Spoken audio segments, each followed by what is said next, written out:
A Roda do Conto. Venham viajar num universo fantástico dos contos e das histórias de encantar. Um programa de Teresa Noronha. Olá, sou a Teresa Noronha e hoje estou aqui na Rádio Freguesia de Belém para viajar convosco num universo fantástico dos contos e das histórias de encantar, onde as vozes do mar, das florestas, dos animais, do vento, das montanhas e de outros personagens que irão aparecendo, nos guiam no roteiro mágico e nos trazem momentos alquímicos de sonho, de diversão e de sabedoria. Escrevo regularmente histórias ao meu neto Rodrigo e decidi partilhá-las convosco, alargando assim o universo mágico da sua essência. A história de hoje, A Ponte Mágica, fala-nos de uma conversa muito interessante sobre o amor que o Rodrigo, a Isabel e o Afonso tiveram com o avô Miguel. Vamos ouvir?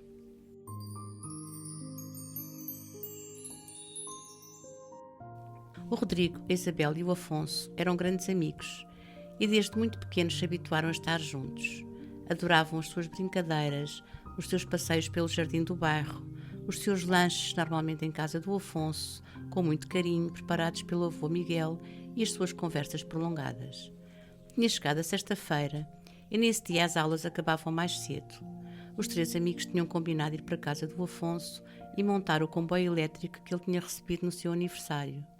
Ia ser uma tarde muito divertida e o Afonso estava muito entusiasmado. A tia Rosa tinha-lhe dado o tão desejado comboio elétrico e ele ainda não o tinha montado, porque estava à espera de estar sossegado com os seus amigos para todos o poderem fazer. O Afonso sempre tinha tido esse gosto por partilhar tudo e sentia-se muito feliz por poder envolver os seus maiores amigos nas suas brincadeiras. Saíram da escola e foram andando calmamente. Atravessaram o jardim e chegaram à casa do Afonso. O avô Miguel já os esperava e abriu o portão com o seu habitual sorriso amoroso.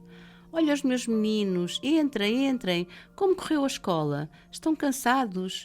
Ia dando um grande abraço a cada um deles. O avô Miguel era mesmo uma pessoa adorável, sempre muito gentil e compreensivo, e todos gostavam imenso de estar na sua companhia. Eles abraçaram-no também com muito carinho e entraram em casa, onde um cheirinho maravilhoso a bolo acabado de fazer pairava no ar. Que cheirinho bom, disse o Afonso. Fizeste um bolo, não fizeste? Sim, meu amor. Ontem disseste-me que os teus amigos vinham cá e eu fiz aquele bolo de abacaxi que vocês adoram. Mas há também limonada com hortelã fresquinha e acabada de fazer. Já provei e está deliciosa. Que bom, disseram eles. Obrigado, vô Miguel. Mas antes disso, vamos montar o comboio. Vamos! E sentados no chão, lá foram juntando as peças, os carris para formar os circuitos que eles achavam mais divertidos, os vagões de carga, os vagões de passageiros, e juntaram todas as peças que estavam na caixa. Figuras de pessoas, bancos, semáforos, pontes, sinais de trânsito, etc. Depois ligaram um comando que lhes permitia acender faróis, ouvir o som do comboio a rodar nos carris e os apitos, e ficaram fascinados com o efeito final. Parece mesmo um comboio a sério, disse o Afonso, que há tanto tempo ambicionava aquele presente. Olha ali, na estação, as pessoas em pé. Que divertido, disse o Rodrigo, que adorava andar de comboio e que também já tinha um com o qual adorava brincar. Ver o comboio a andar, com todas aquelas luzes e sons, é uma sensação maravilhosa. E os três amigos estavam encantados.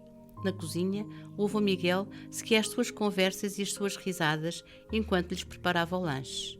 Cortou o bolo com cuidado, deitou o sumo nos copos, foi buscar as palhinhas e pôs tudo em cima de bases redondas com bonecos que tinha comprado especialmente para o lanche deles. Foi ter com eles à sala para avisar que o lanche estava pronto, mas algo o fez parar. O apito do comboio transportou-o para um tempo muito lá atrás, em que ele era ainda um rapaz novo, ágil e cheio de sonhos que felizmente tinha conseguido cumprir ao longo da vida.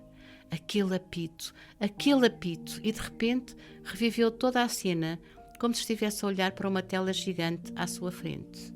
O Rodrigo tinha o sentido de chegar e ficou a olhar para ele, percebendo que se passava alguma coisa. Fez sinal aos amigos e todos se levantaram e rodearam o avô Miguel. Vô, estás bem? Perguntou Afonso. Parece estranho. Sim, meu amor, estou muito bem. Mas de repente Esse vosso comboio, que parece tão real, fez-me viajar até ao passado e lembrei-me de uma história muito comovente que ficou para sempre registada no meu coração. Oh, avô, mas podes contar-nos? Perguntou ele. Posso sim, meu amor, mas será que vocês têm paciência para a ouvir? Claro, claro que temos, disseram eles em coro, porque adoravam ouvir todas as histórias do avô Miguel, que lhes traziam sempre algo de novo e lhes ensinavam coisas muito valiosas. Está bem, mas então vamos lanchar primeiro e depois eu conto-vos, pode ser? Pode, Sode. Até porque já estou com fome e tenho muita vontade de experimentar o bolo, disse a Isabel, que adorava o bolo de abacaxi do avô Miguel. Então sim, meus amores, vamos lá. O lanche já está à vossa espera, disse ele sorrindo. O lanche estava delicioso e tinha chegado à altura de ouvirem a história prometida. Levantaram a mesa, lavaram a louça e depois voltaram a sentar-se com a curiosidade aguçada. Meus amores, começou o avô Miguel, quando eu era muito novo, vivia numa casa de um só piso, perto de uma estrada por onde passava o comboio. Toda a minha vida tinha acordado e adormecido com o som das rodas dos comboios girando sobre aqueles carris, aquele clique-clac, que ainda hoje recordo com saudade. Estava habituada a ver gente a partir e a chegar e gostava muito de estar na plataforma da estação, sonhando com lugares e cidades distantes que muito queria conhecer. O meu pai era chefe da estação e era uma pessoa considerada muito importante, uma autoridade. Mas porquê? Perguntou Rodrigo. Porque todos lhe tinham muito respeito e consideravam que o seu trabalho era muito importante, e eu também achava isso. Ele todos os dias de manhã vestia a sua farda, que estava sempre impecável, punha o boné na cabeça e dirigia-se alegremente para o seu posto de trabalho. Lá era ele que aguardava a chegada dos comboios, dava o sinal de partida aos maquinistas, levantando a sua raquete ou soprando o apito se fosse de noite. Também mudava a direção dos carris através de umas alavancas e nunca houve nenhum acidente, porque ele era mesmo muito responsável. Aquela era a sua estação e ele zelava por ela com muito gosto. Vendia os bilhetes, carimbava-os com força, sorria aos passageiros, ajudava os mais idosos e sabia os nomes de toda a gente. O chão da gar estava sempre limpo, os candeeiros sempre com as lâmpadas em bom estado e o relógio da estação dava as horas absolutamente corretas. O meu pai era mesmo uma pessoa muito amada e respeitada na nossa terra. Mas na casa do lado vivia um homem muito diferente, que armava confusões por tudo e por nada e que detestava o meu pai, porque ele tinha uma boa profissão e era muito amado por toda a gente. O meu pai tentava sempre afastar-se dele para evitar confusões, mas houve um dia em que perdeu a cabeça e olhem que era muito difícil isso acontecer, porque ele era mesmo uma pessoa muito calma. Mas o que é que aconteceu? Perguntou a Miguel, que estava deliciado a ouvir essa história do seu bisavô. Nós tínhamos uma horta, continuou o avô Miguel, e o teu bisavô adorava cultivar quase tudo o que comíamos em casa. Não era como aqui, em que vamos ao supermercado. Eu sempre comi o que a nossa horta produzia. As batatas, as cebolas, as cenouras, as couves, os agriões, a salsa, os coentros, os tomates, as alfaces e as frutas. Havia frutas, muitas frutas. Também havia morangos? Perguntou a Isabel. Ela adorava morangos. Sim, morangos também, disse o avô Miguel sorrindo. E nésperas, pêssegos, uvas, laranjas, limões e tantas outras frutas. Mas um dia de manhã, quando o meu pai chegou à horta, estava tudo destruído. O nosso vizinho fez isso por pura maldade, porque o teu bisavô não lhe deu o vinho que ele tinha pedido. Foi para o bem dele, porque ele bebia muito e sempre que isso acontecia fazia muitos disparates e perturbava toda a gente. Então ele ficou tão zangado que destruiu tudo o que meu pai tinha plantado. A partir desse dia nunca mais se falaram. Quando se viam na rua nem se cumprimentavam. E o avô dizia que enquanto ele não pedisse desculpa, nada iria mudar. O tempo passou. Eles nunca mais se falaram, mas um dia o meu vizinho foi lá à casa. Bateu à porta de cabeça baixa e disse que precisava com muita urgência de falar com o meu pai. A sua mãe estava doente e ele tinha que ir ver no dia seguinte.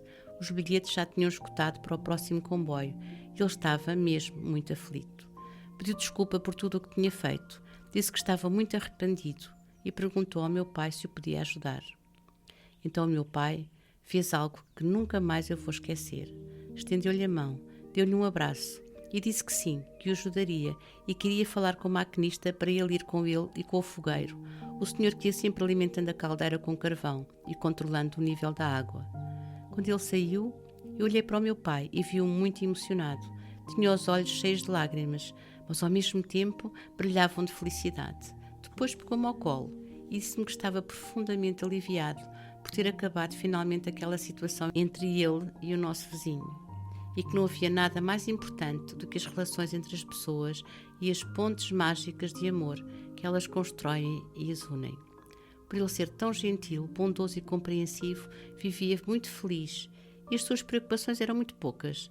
Preocupava-se em ser uma pessoa boa, em fazer o bem e com a sua horta, para que nela tudo crescesse e pudesse alimentar a família e quem fosse mais necessitado, porque ele era também muito generoso e ajudava muita gente.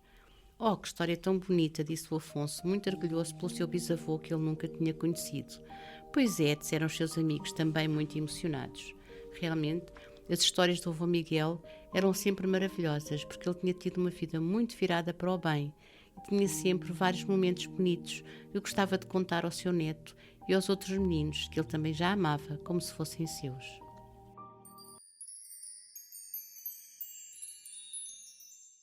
Espero que tenham gostado desta história, que nos fala sobre a amizade e as pontes de amor que a constrói, unindo e abraçando várias pessoas. Até para a semana.